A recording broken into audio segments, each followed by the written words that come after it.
Hello, everybody. Welcome to what is a very, very lovely Monday morning here. It's absolutely glorious. Now, I've got some interesting things to share with you today. Just before I do that, I am letting you know that I've decided to keep Contentology open just for another couple of days. I know it's very, very exciting. And if you are not sure what Contentology is, then there is a little description post in there. You've still go in the running to win $1,000, which is very, very fun and very exciting. I think, well, that's my thoughts. I don't know. I don't know what you think. You can let me know your thoughts about what you think about that. I thought that I would come to you and let you know, good morning, Judith. I wanted to talk to you a bit about something that I think is really interesting and how out of the shit we can have some good things happen. Good morning, Jeremy. You know how there's always these stories that we hear all the time. So I'm just trying to get comfortable. My legs are a bit sore today from all my skating yesterday. We hear these stories about the silver lining and about how, like, most successful people, they have these amazing stories, right? Where they've got these inspirational things that happen and then they kind of hit this murky pit of shitness. And then something happens and it accelerates them out and they have these really awesome things happen and, they end up being successful and yada, yada, yada. And that's really fantastic. However, like when it's one thing to kind of like read and hear about this stuff, right? And it's quite another, I think, to live it, to go through it, to actually have it happen to you. So I thought I would tell you, fitting that I'm wearing this t-shirt today. And I think the big thing for me is to remind you all that if you're going through shit, the best thing that you can do is just to keep going through it and you'll come good on the other side. For me, what happened, I've actually had some mean girl incidents happen 3 times that I know of, right, throughout my business. And the first time it happened, I was absolutely astonished that people could be like this. I had quite a vanilla high school, like growing up and going through high school, quite vanilla. Like I wasn't bullied, I wasn't ostracized, I wasn't part of the cool club, I wasn't part of the not cool. Well, I kind of was, but you know what I mean. Like I didn't have any. There was nothing traumatic that happened in regards to other girls or bullies or things like that. If it did, I was blissfully unaware that anything like that happened. And so for me in this business, and you know what it's like, I know that you guys are out there, you're marketing yourselves, you're putting yourselves out there, it's a big deal. And we show up and we wear our hearts on our sleeves. And, I know that if you guys are very similar to me. I know you're incredibly loyal, you're incredibly passionate, you're incredibly driven. You just want to get out there and you want to help people. Right? And so I'm just like, when I first started in 2010, I was like, let me at the people. I just want to help the people. Give me all of the people so I can help everybody. And I was really eager, right? Not dissimilar to how I am now, but back then I was particularly eager and particularly excited to do as much as I humanly possibly could. Hey, Sandy. And this really interesting thing happened. So I ran an event called Sales and Marketing Spy School. Some of you will remember this in 2013. And in this particular event, at that time, so throughout 2013, I'd spent a lot of time positioning myself as the person who could help you with Facebook ads and marketing funnels and getting yourself out there and that kind of thing. That was my big thing. Like, get yourself out there, and that was the thing that I did. And the vehicle that I used to help people with that was I would put people through an 8-week style program.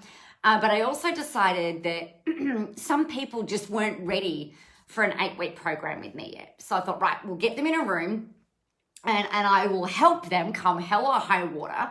And some of the feedback that came back throughout that event and after that event from some of my peers and things like that was that it was one of the best events that they had attended, one of the most professionally run events. And I mean, I had an amazing crew and I had an amazing support team. And I had some really great training with how to facilitate and how to run this particular event. So I was really excited about it. And hi, Joe. And so for me, the thing that we did throughout this, it was a 3-day event with a bonus 4th day as a mastermind day for people who had been through my 8-week programs. And we had life coaches, people running retreats, relationship coaches, we had artists, I had authors, I had business coaches, business mentors. It's so many people doing so many awesome things.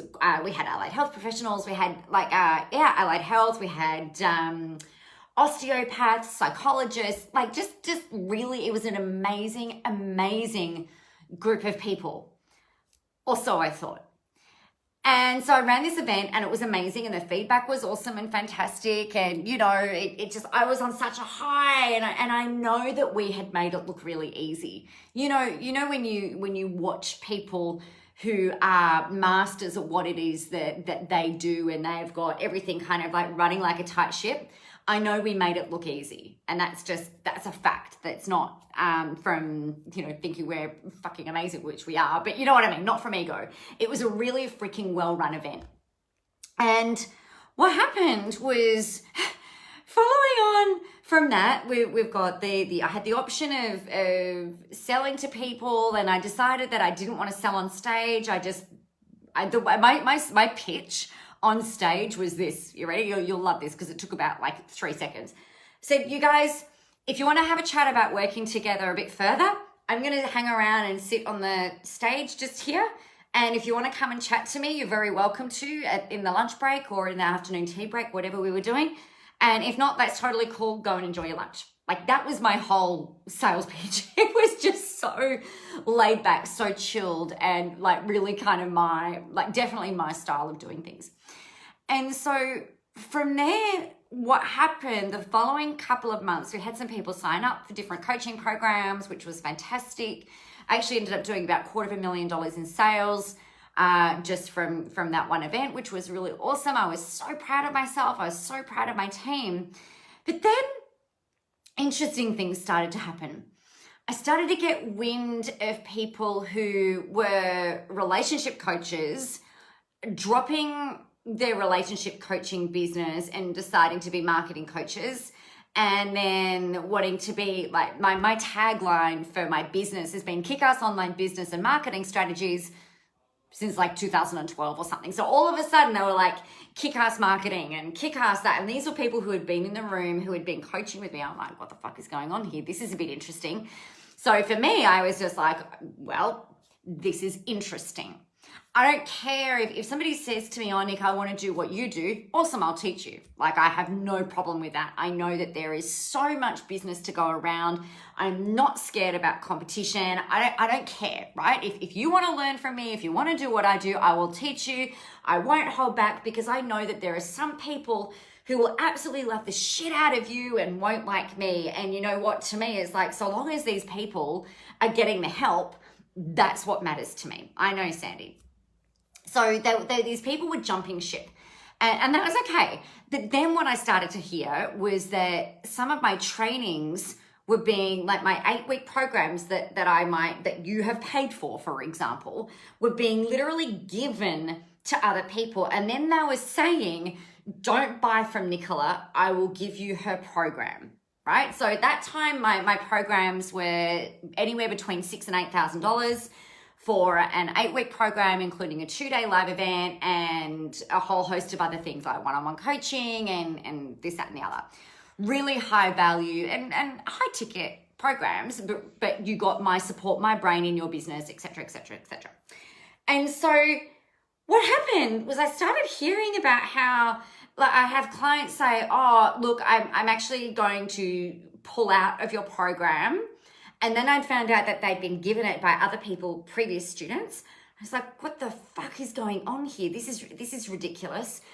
And then that sort of started to snowball. And I'm thinking, holy shit, what is going on here? This is really, really bad. And it's not like somebody buys your ebook and then gives it to somebody else, which I actually think is a bit shit. But, you know, you can't really control it. But you get my point, right? This was really big. So I found out about it and I pulled the pin on some of these people. I'm just like, this is insane. Okay, fine. I'll just, head down. I'm just going to do what I do. Then I received a message. I received a message from a couple of clients, some messages from a couple of clients saying, I really need to talk to you. And actually from my husband's brother-in-law. So my husband's brother, my brother-in-law, lives in Japan, said, are you aware of this? He sent a photo of a screenshot to my husband that had the I Hate Nicola Facebook group. Then I found out I knew people who were in this group, like these people. I'd found out that they were giving away my content. I pretended to them that I didn't know anything, because my thing is like, if you've paid me, I'm going to deliver. I'm going to do everything that I can to help you. And that was just kind of like my part in my integrity. Like, I wasn't going to refund them. I wasn't going to pull a pin on them. I was absolutely giving these people the benefit of the doubt. And then I found out that there was an I Hate Nicola group that was formed by the people who had been at this event. And they were all in there. They were saying, I don't know, they were making up shit about me. They were saying stuff about me. And I remember this was in January 2014. I remember having a conversation, like my pool is just there, like outside of my glass doors. I remember being on the phone, walking around the pool area, and I'd heard from about 3 or 4 people in January telling me about this group that had been formed, what was being said in there. And I ended up saying to these clients, I just said, you know what? I don't want to know anymore. Thank you for bringing this to my attention. I am very aware of it. And I just need you to I just don't want to know anymore. But thank you for letting me know. I really appreciate it. So the dilemma at this point was that this came to light around December 2013, January 2014. And then from there, we had, I was running an event for these people who were all due to come. Hey, Carly, I know. Exactly. These are coaches, right? Coaches. It's insane. So I had an event, an 8-week program included a 2-day event. And this 2-day event I was running on the Gold Coast in, I think it might have been March. And I was faced with this problem that I've got people who were in my 8-week program who were giving away my program for free to other people, right?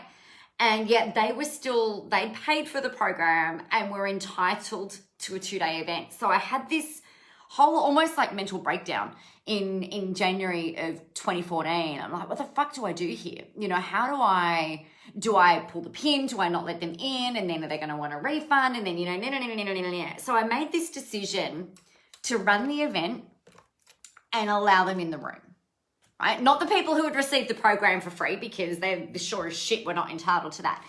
But if you've paid me and I've promised you something, I had to really sit and say, in all integrity, if you've paid me money and I don't have the physical proof in my hands, then even though I've heard it from all of the people and I've been sent screenshots, I'm like, all right, I know for me to be able to sleep at night, I'm going to still run the event and I will still let them in. So I was like, okay, how are we going to do this, Nick? Because I was like, if I invite them and they show up, this is going to be interesting. If I invite them and then they don't show up, then that's going to be interesting, and whatever, it's fine. So I've gone, okay, cool. Here's what I'm going to do. And I got my team around me and I said, okay, here's what we're going to do, you guys.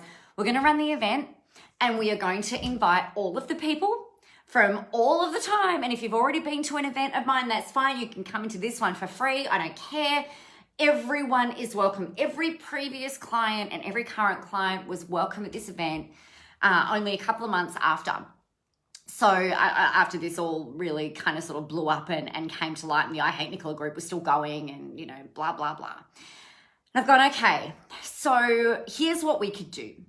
We'll run the event and we'll see what happens. It's 2 days. And the worst case scenario, it's 2 days of living hell, but no one can ever turn around and say Nicola did not deliver on what she sold, because I'd have all of the documentation to say, well, actually, yeah, I did. So it was a bit of a decision of self-preservation. It was definitely a decision around integrity. It was also a financial decision, because if I thought that these people, if I didn't let them come in the room and they turn around and said, oh, but I bought an 8-week program that included a 2-day event, and if I said, sorry, you can't come to the 2-day event, then, I'm in breach of the agreement. And I thought, I cannot allow the space for that to happen. If they choose to not come, that's their choice and it's on them. I'm not going to stop them from coming to something that they've paid for. But we all have this conversation, my team and I had this conversation where we just don't think that these people are going to come. But let's just see what happens. They all RSVP'd as attending, right? So I'm like, holy shit, how do I deal with this now? Oh my God, this is insane. So we've opened the doors to this event, and I ran it the exact same way that I've ever run any event.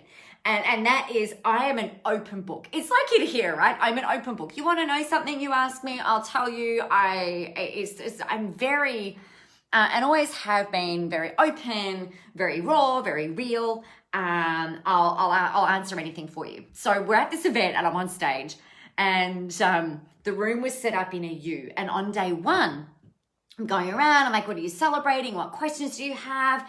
And I made sure that I knew that the mean girls, I made sure that they were having all of their questions asked in the exact same way, the same tone, the same manner as everybody else. Their questions all went up on the board. One of them didn't come back after day one at lunchtime. I think there were 3 of them that didn't come back the next day for day 2. So they'd sent messages about saying that they'd been ill, that one just didn't come back. I don't know why they just didn't come back. Well, I do know, but it was so fascinating to me that these women, it was all women in this particular scenario, would have the balls to create an I Hate Nicola group, to literally create an I Hate Nicola group. And it was hidden from me, so I couldn't see it. So I had to go in through my husband's profile or look for it that way. They rolled up at an event, and there was 2 of them that stayed right to the end of day 2. And I said, we went around the room. I said, what's the best, most awesomest thing about this event? What's your biggest takeaway? What are you going to do when you walk out? And from there, what they did, we said goodbye, we did all of our thing, they all left. I closed the door and I go, well, thank fuck that's over. I jumped onto Facebook, unfriended them, and that was that. Very, cut off, done. I've delivered, that's great, you're gone, see you later, never come back into my life ever again. What was really interesting about that was that for that particular time, so this is really early on in my business, you guys. So this is 3.5 years, 3.5 years into the business. I was doing at that point, it was about $750,000 a year. So maybe 750 a year, somewhere around that, consistently, each month. And we're going really, really well. And so I just think that some of the things that can happen, there's these silver linings. So the good thing to come out of this was that I was like, okay, cool. Well, anyone can now say anything about me and whatever. I don't care. I will always deliver on what it is that I've sold. I can always say that I've been completely in integrity. I've learned some very strong boundaries, and it was fascinating. Then we had another group of them come through, which was really, really curious and really, really interesting. And then I had another group come through. The I Hate Nicola group was that almost broke me. But then in 2017, I had another group of women. It was about 5 women this time that were actively undermining new clients, right? So the way that I used to run my programs was that they would go every 8 weeks. And they would come into rounds, and you guys, they would all interact with each other and so on and so forth. And I was really big on building community and building support, which I still am today. That hasn't changed. But the one thing about these particular people were that they were saying that my stuff didn't work. I'm like, you guys, I've been doing this for 7 to 8 years now, 7 to 8 years. If my stuff didn't work, the whole world would know about it. I wouldn't have a business. You know, I'm all over the internet. If my shit didn't work, everybody would know about it. I said, but you know what? And they'd all ask for refunds. So at that point, you know, I was facing down the barrel of like 40 grand in refunds. I'm like, I can't, my business can't sustain $40,000 in refunds, and I don't refund anyway. But if I did refund one, then, you know, I'd have to refund them all. And I'm like, I can't do that. So what I did decide to do is I actually went back to them all, each and every one of them. And I said, look, if you sit down and do the work, because they hadn't done the work, right? That's why they're saying it hadn't worked. I said, look, you sit with me. I'll give you another 2 months of my time for free. We'll make sure that you implement. I will help you with the technology. You get your ads running. You get all of this stuff working. And if it still doesn't work, I will refund you your money. Because I knew beyond a shadow of a doubt, if they had done the things that I told them to do and taught them to do and supported them to do for 2 months, and then a further 2 months for free, that they would absolutely get results. Every one of them said no, thank you. But they demanded refunds. I'm like, this is just not okay. So I just went back, like they all said no. We went to mediation in each state, and I said, I'm not refunding. I'm happy to put my money where my mouth is. I will absolutely support them for 2 months, completely wholeheartedly in full integrity, and I'll do everything I can. And if at the end of that further 2 month period, they, you don't get results, I will refund them 100% of their money. But they've got to do the work. Like, you guys all know this. If you don't do the work, you don't get results. You can't just join a gym membership because you want to grow muscles or lose weight or whatever, and then not go and then say to the gym, hey, fuck you, your program didn't work, and by the way, refund me my money. You know, meanwhile, the instructors have turned up every day to do the thing. Like, that's not how things work. So this particular time round, though, they threatened me. Yeah, it's awful, Wendy. It was awful. They threatened me with a class action. They threatened to take my family, drag my whole family. Actually, it was so funny, but not funny at the time. But one of the calls with a mediator on the other end of the phone, this woman said, Nicola, if you don't refund, I will take your family, I will drag your family through a current affair and today, tonight. And is that really what you want for your kids? You need to give me a full refund. And I've just gone, oh, hell no.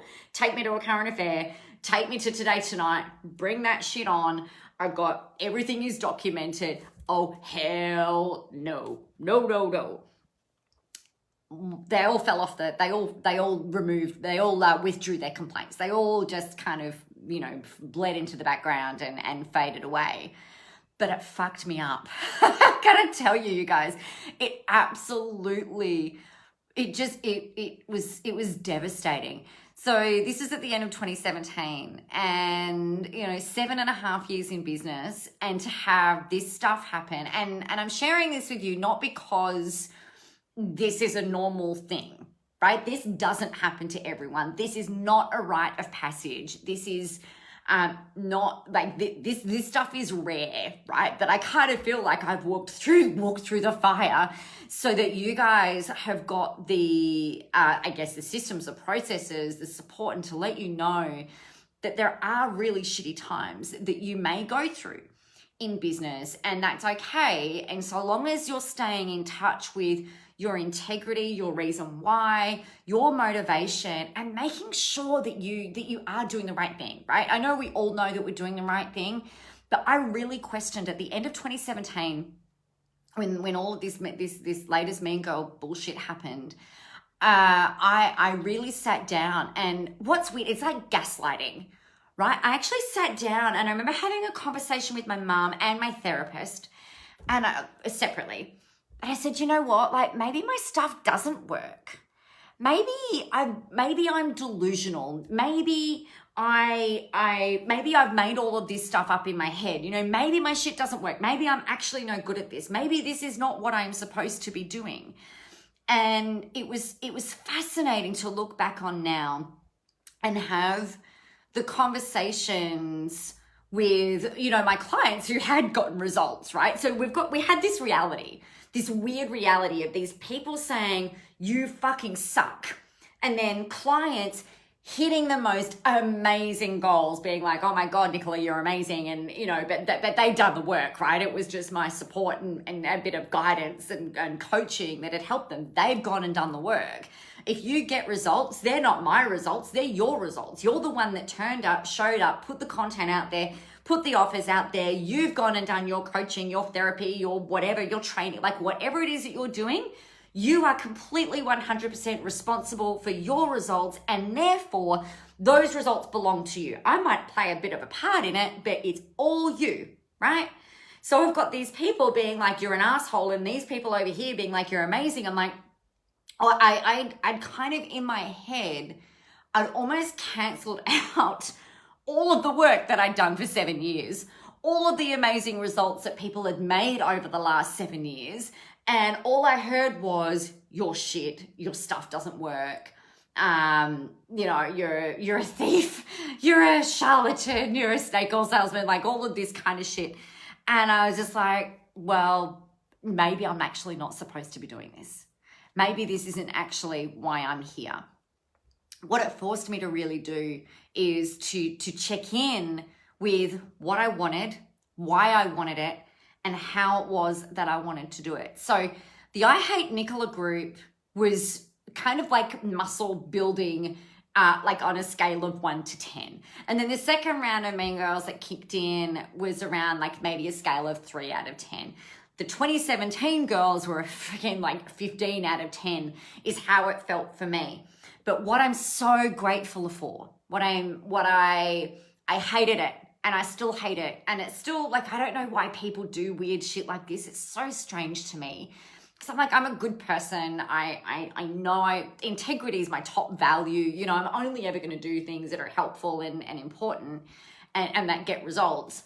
I'm like, the silver lining here was this. And this is where, if you look at the hero's journey, kind of like you've got this call to adventure and then you end up in this murky pit of shitness. And I was there. I was as close to depressed as a person could get. I'd never struggled to get out of bed ever until like that time. I questioned everything. I questioned my whole identity. I didn't even know who I was anymore. And the silver lining from that is that through all of that questioning, through all of that shit, I really drew some lines in the sand. So I decided that I will only work with people I like.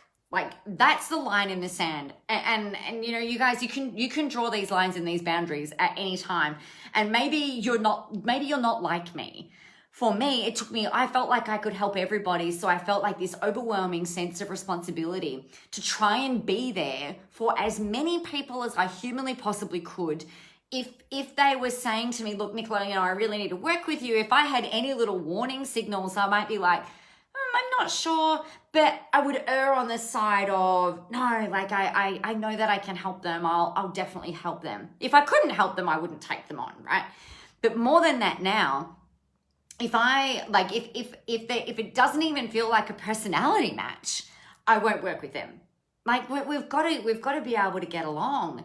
And so that was really interesting. But the most profound kind of like breakthrough moment, line in the sand moment for me, and I shared this like in brief on my page earlier this morning, was that I drew this line in the sand at the start of 2018. I've gone, I will never, ever, ever go through that ever again. Never in a million years. I am not open for that. I am not available for that. Fuck that shit.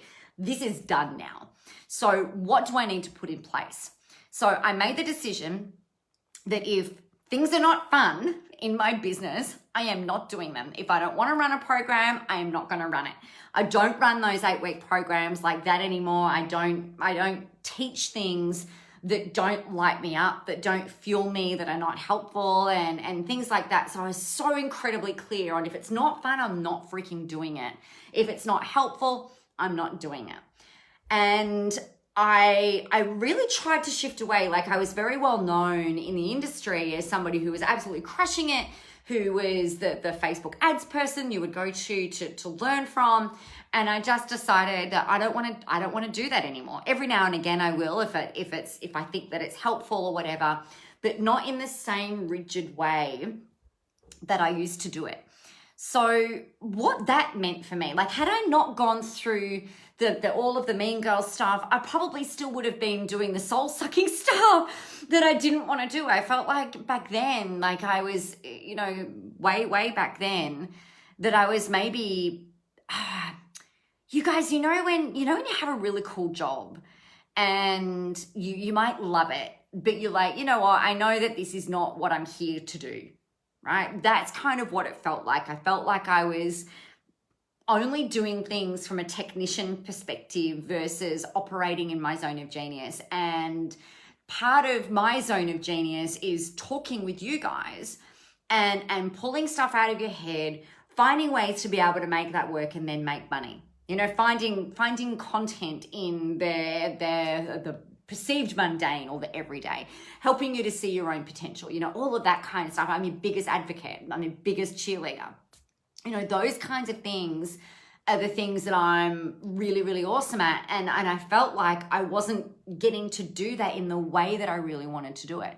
So at the start of 2018, I'm like, that's the only way I'm going to work now.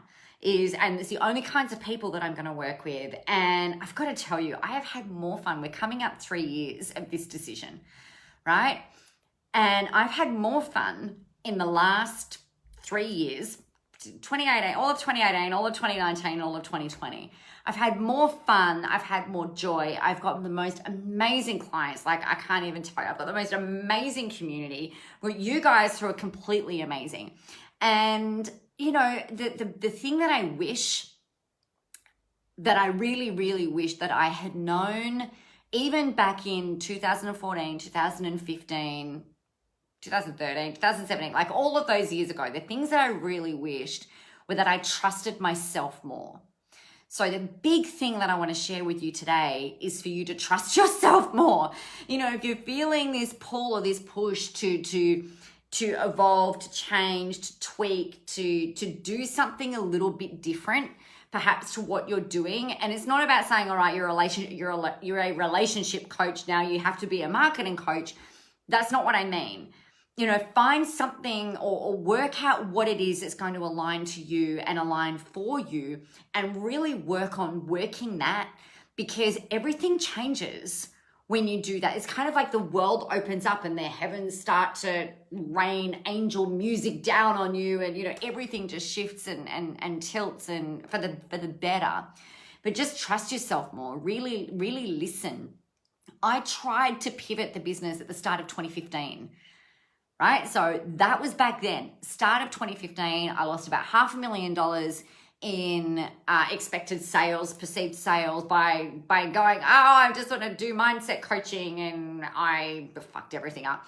And then came back like quite quickly, but lost a whole ton of revenue around that year. And it took me a further 2 years. That was the start of 2015. It took me until the end of 2017 and this last mean girl incident for me to just go, all right, you know what? I hear you. Okay. If we don't listen to the signs get louder and bigger. And, you've just really got to listen and trust yourself. So that's what I wanted to share with you today. Hindsight is a beautiful thing, right? Hindsight's amazing because we can see that everything Tony Robbins says, or one of the things that he says, is that everything happens for us, right? And I think, and it's a big coaching saying as well. And I really, really love that thinking, because if everything is happening for us, it takes us out of victim mode, right? And into, well, I'm in the driver's seat mode. So instead of me sitting here going like, oh my God, which I did, I was a mess. Like I said, these mean girls are assholes. Why is this happening to me? And I still don't, well, I do know why it happened to me. The reason that it happened was because I was dragging my feet on making choices and decisions to do my soul's work, to do the work that I love, to come back to me, to come back to center, to come back to fun, to come back to doing the things that light me up. I kept pushing and sort of like edging further away from that. So for me, that was a blessing. And I know that it's also helped to build my resilience, my strength, my character, and my certainty. You know, there is absolutely, if you were to have met me, 10 years ago, 8 years ago, I still obviously would have been me because I'm me, that I had a whole lot less certainty. I had a whole lot less confidence. I I didn't have any confidence really. I was just arsing it. It would have been a very different conversation. So the thing that's really important to remember is that everything's happening for you, that it's in the adversity that resilience is built, but it's also really important, you guys, to share some of this stuff with if you've gone through crap, not while you're going through it, because that's not appropriate, but if you've been through crap, share it with your audience, share it in your stories, share it in your content, write about it, because everybody out there feels like it's just us. It's just that we're the first people to ever have experienced any of this, that, that we all, it's nice to know that we all have moments of doubt, that we all have moments of being in our murky pit of shitness, that we all have moments of flying high and feeling like that everything is just aligned, and that we're able to be where we are. So I'm really grateful for the shit. As shitty as it is to go through, while you're working through it, it's awful. But it's hindsight's a beautiful thing. It's a beautiful thing. Oh, you're welcome, Sandy. That's just the tip of the iceberg. I could probably write about 3 books, probably titled The Mean Girls. Really, really fascinating. Really, really fascinating. The other thing, though, that it has done for me is it's meant that I'll address issues a lot more head on. If I've got an inkling that something's a little bit off or a little bit wonky, I'm on it like a fly on a donut left outside in summer. I don't know. Do flies even like donuts? I don't even know. All right, you guys, fly on shit. Maybe like a fly on a shit. That's a bit less awesome. What a shitty analogy. I'm going to, pun intended. On that note, my friends, I am going to love you and leave you. If you still want to jump into Contentology, you can do that. We have decided to extend it. The competition is still open. It's $97. You might be crowned the queen of Contentology and win yourself $1,000 this month. I think that would be a pretty bloody good return on investment. And not only that, you also get the love of your community. I know you will increase your engagement, you will increase your sales, you will increase your content creation, and you've got accountability because you're going to be posting every day. The fun stuff and the good stuff and the insightful stuff, and people will start to learn more about you, which is really, really important. All right, my friends, have a rocking, awesome, and a very amazing day. I, of course, will see you tomorrow, if not before. So in the meantime, go and get yourself out there, have a whole ton of fun doing it while you're helping your people. And please remember, for the love of all things holy, that the world is ready for your brand of awesome. You rock. Mwah. I love you. I'll see you tomorrow.